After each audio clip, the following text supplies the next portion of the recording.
je suis la référente acteur de Sagacité, et Claude est le référent scientifique, le référent chercheur. Alors, Sagacité, c'est un peu l'interface effectivement du développement local et des questions agricoles.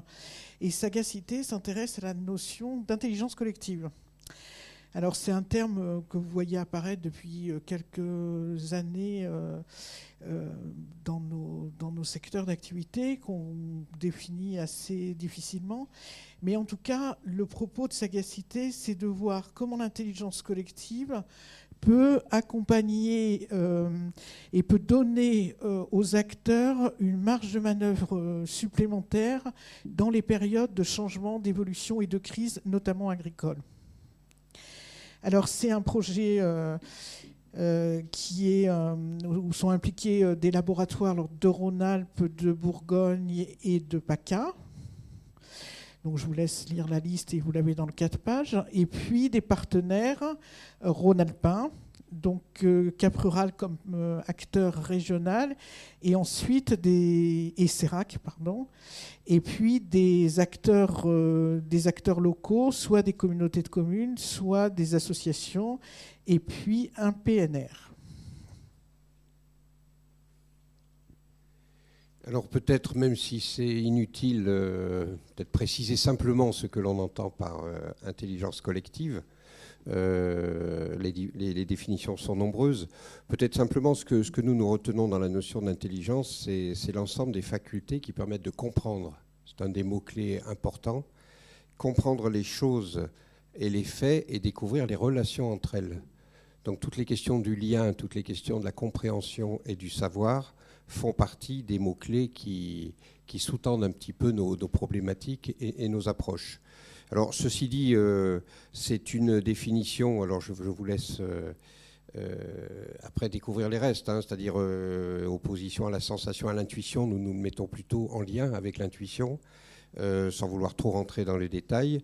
Et je dirais cette dimension peut être lue aussi bien individuellement que collectivement, en termes d'intelligence collective, sachant qu'on est dans l'approche où le collectif, c'est 1 + 1 = 3. Voilà, c'est-à-dire que l'intelligence collective n'est pas la simple somme des intelligences individuelles. Alors, nos hypothèses et nos questions, et surtout l'objet sur lequel nous travaillons, c'est, dans le prolongement de ce que vient de dire Anne, c'est en quoi l'intelligence collective peut être un facteur d'amélioration et d'augmentation des capacités et des marges de manœuvre des acteurs dans les territoires qui sont confrontés aux crises et aux dynamiques de changement. Soit qu'ils anticipent par rapport à ces dynamiques de changement, soit qu'ils les subissent. Et vous verrez que dans les terrains, il y a un petit peu toutes les situations. Et l'autre approche qui sous-tend aussi le projet, c'est l'idée et l'hypothèse que la transformation des changements en innovation, c'est-à-dire ne pas en rester à une adaptation simplement face au changement, mais aussi au-delà de l'anticipation, c'est innover et donc transformer les dynamiques de changement en innovation par l'appropriation collective que favorise l'intelligence collective et par la dimension coopérative qui permet de la produire. Alors les questions, on aura l'occasion d'y revenir par rapport aux outils, mais on verra après comment le projet est organisé. Je dirais une approche importante, c'est comment les acteurs peuvent être outillés et peuvent collectivement mieux comprendre leur situation, mieux comprendre les données de changement, pour identifier quelles sont leurs marges de manœuvre face à ces changements. Donc cela veut dire en premier lieu par rapport à ces changements au-delà de leur processus même. Alors ça peut être le changement climatique, ça peut être, on en a évoqué certains, on verra ceux qui sont abordés dans les terrains du projet. Le premier est plus posé en termes de souveraineté, c'est-à-dire quel est le positionnement, quelles sont les marges de manœuvre des acteurs porteurs ou acteurs d'un changement par rapport aux autres acteurs concernés par les mêmes ressources ou pas concernés par la même question. C'est-à-dire quel est leur poids par rapport à la ressource, quelle est leur capacité.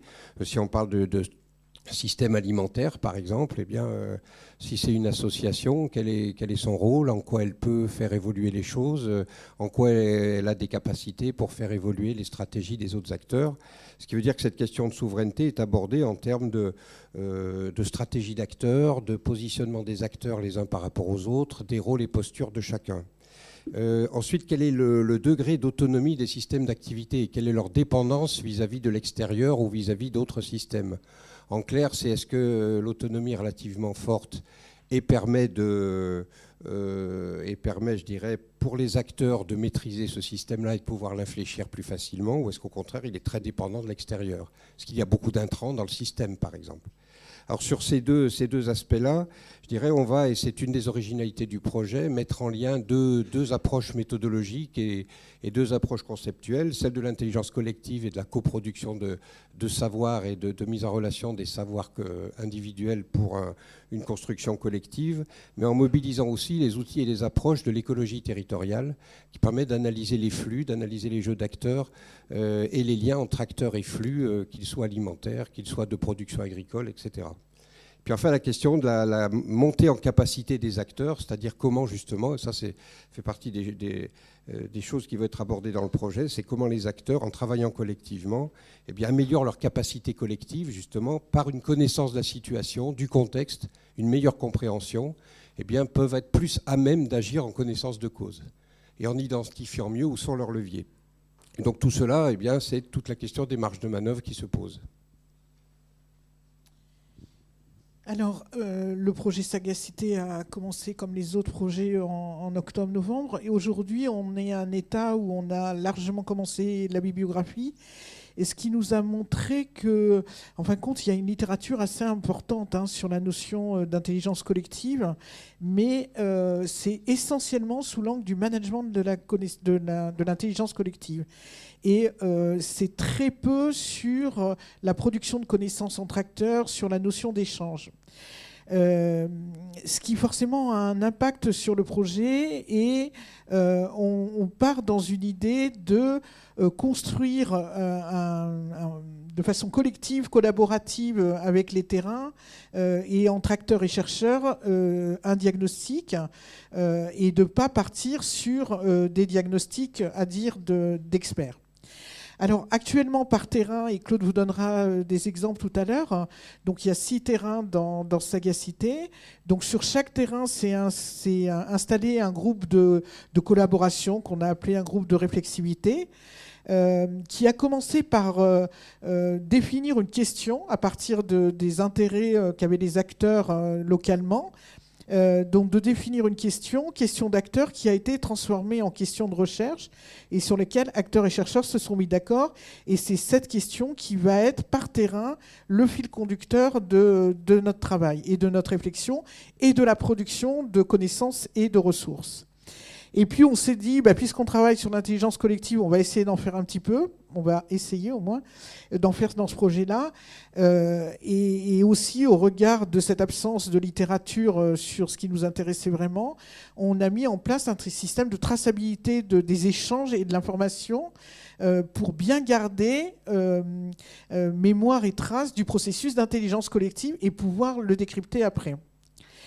Et puis, deuxième étape, on a défini le rôle de chacun, notamment entre chercheurs et acteurs, parce que ça ne veut pas dire c'est pas parce qu'on est dans des groupes de collaboration qu'on fait le même métier et qu'on a la même posture, donc chacun sa place, mais on travaille ensemble, donc on a défini ce que faisaient les uns et les autres. Et on a commencé à mobiliser des outils, alors des outils qu'on avait repérés comme étant des outils dans la dynamique de constitution du projet, dans l'appel à projet, comme étant des outils qui seraient certainement visés dans la valorisation. Donc on a commencé à repérer ces outils et à les formaliser et à les proposer au terrain en fonction de leurs questions pour qu'ils puissent les utiliser. Donc ces outils, c'est des frises spatio-temporelles donc qui permettent de repérer visuellement ce qui s'est passé dans le temps, justement comme changement, comme crise, comme acteurs mobilisés, des cartographies d'acteurs et puis des outils sur la notion des flux, avec l'idée de bien les spécifier à cette question, à cette notion d'intelligence collective.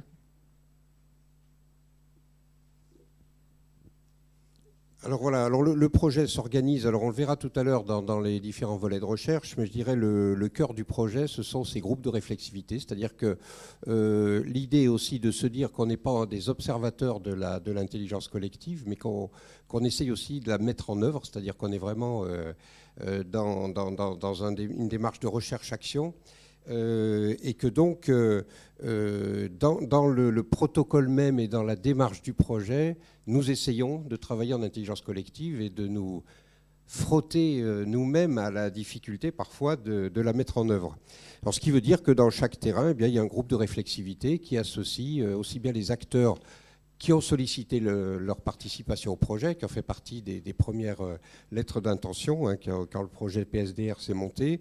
Dans chaque groupe, il y a au moins 2 chercheurs du projet qui sont régulièrement associés aux réunions de ces groupes de réflexivité dans les terrains, et c'est toujours les mêmes, c'est-à-dire qu'il y a une continuité aussi qui est mise en œuvre, et c'est autour de ces groupes de réflexivité, eh bien, je dirais que se passe l'essentiel du projet. On verra autour de quelles questions tout à l'heure. Ensuite, je dirais la généralisation possible et puis surtout l'enrichissement des connaissances et des expériences et de ce qui se construit sera aussi l'occasion d'échanges et de travaux interterrains, donc qui se réuniront au moins une fois par an. Et puis enfin, il y a des valorisations chemin faisant qui sont prévues et qui seront par la suite généralisées. Alors voilà justement l'organisation du projet. Je ne vais pas rentrer dans le détail, simplement ce qui est oui, voilà, en orange au milieu, c'est ce moteur un petit peu central des groupes de réflexivité. Sachant qu'en amont, le VR1, c'est le cadrage théorique méthodologique, c'est-à-dire que ça c'est assez classique, c'est l'état de l'art qui s'est fait ici sur la question. Là, il est en train de se terminer et qui permet justement de proposer, alors nous sommes dans cette phase aujourd'hui, en partenariat avec les groupes de réflexivité et les acteurs qui y sont engagés, eh bien de rassembler des pistes méthodologiques, des outils, des outillages qui permettent à chaque groupe de travailler, d'aborder les questions sur lesquelles ils sont intéressés à travailler ensemble. Alors tout en laissant libre champ au terrain, mais tout en ayant aussi un minimum de points communs pour après pouvoir avoir des éléments de comparaison. Ensuite, en grisé, eh bien, c'est un VR, je dirais, de recherche à proprement parler, lui qui est un petit peu en interrelation avec ces groupes de réflexivité, et dont l'objet est à la fois d'observer, d'analyser les résultats de tout ce qui ressort en termes de production de connaissances, en termes de mode de travail entre les acteurs, en termes de production d'analyse sur l'écologie territoriale, etc., et qui à la fois donc reprend ce qui se passe dans les projets, prend du recul, et après réalimente aussi les groupes de réflexivité en connaissances, en méthodes scientifiques, en approches extérieures qui peuvent permettre d'avancer dans la démarche. On n'est pas dans des groupes de réflexivité c'est un petit peu comme ça que ça a été voulu, qui sont autonomes ou indépendants ou en autarcie. On est vraiment dans l'interaction et l'interrelation. Et puis vous avez en bleu eh bien, les 2 modules de valorisation et de production d'outils et de résultats valorisables. Celui qui est chemin faisant, et c'est celui qui est parallèle et à côté et là où justement il y a des productions de résultats en cours de projet.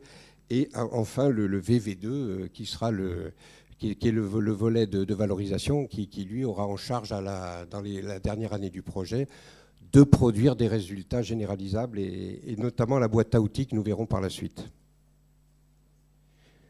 Les terrains, il y en a 6. Alors je ne vais peut-être pas les présenter tous dans le détail. Vous voyez qu'ils sont à peu près répartis sur la région Rhône-Alpes. Pour illustration, vous avez Vivre Bio en Rouennais, qui est une association à l'échelle du Pays Rouennais. Alors c'est un terrain commun avec Frugal. Ce n'est pas le même interlocuteur. Frugal, c'est le pays.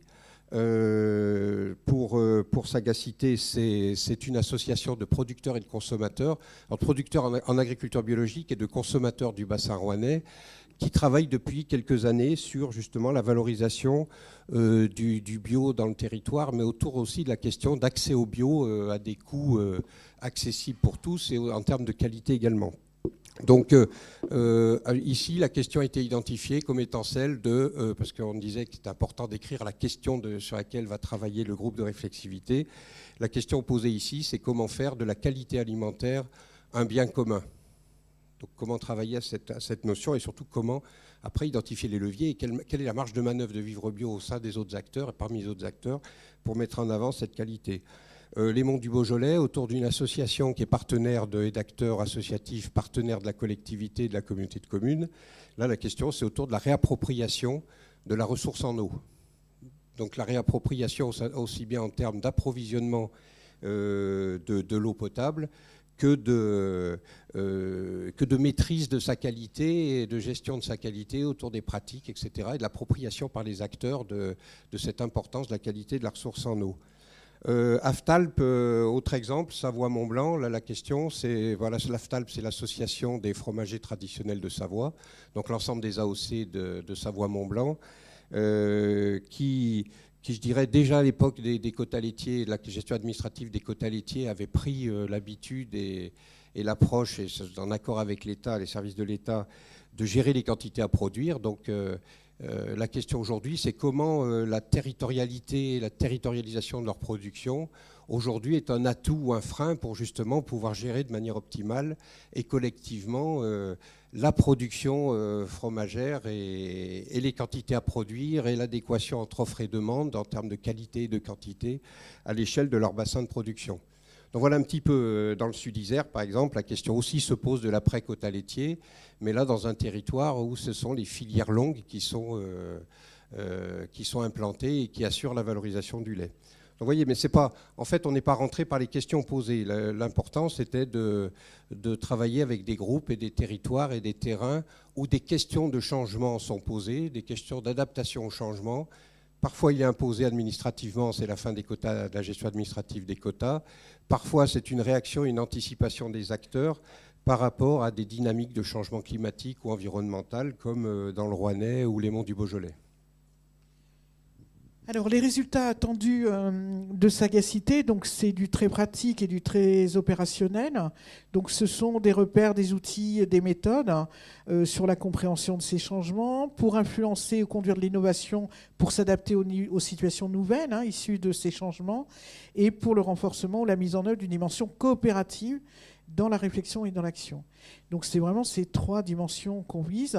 Et les acteurs ciblés pour l'utilisation de ces résultats, mais bien sûr ce sont les acteurs locaux des fameux 6 terrains, mais au-delà de ça et plus généralement et dans tous les territoires ruraux, les élus, l'ingénierie de développement, l'enseignement agricole, les entrepreneurs, les citoyens mobilisés dans le développement des territoires, les centres de ressources.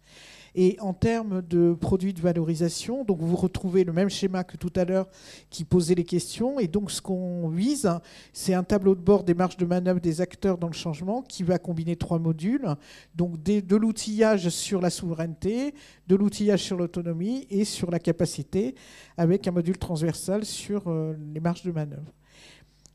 Pour l'instant, on n'a pas défini la forme physique de ces produits de valorisation, mais bon, très vite, on va rentrer dans cette question-là. De quel support nous servira. Voilà. Merci.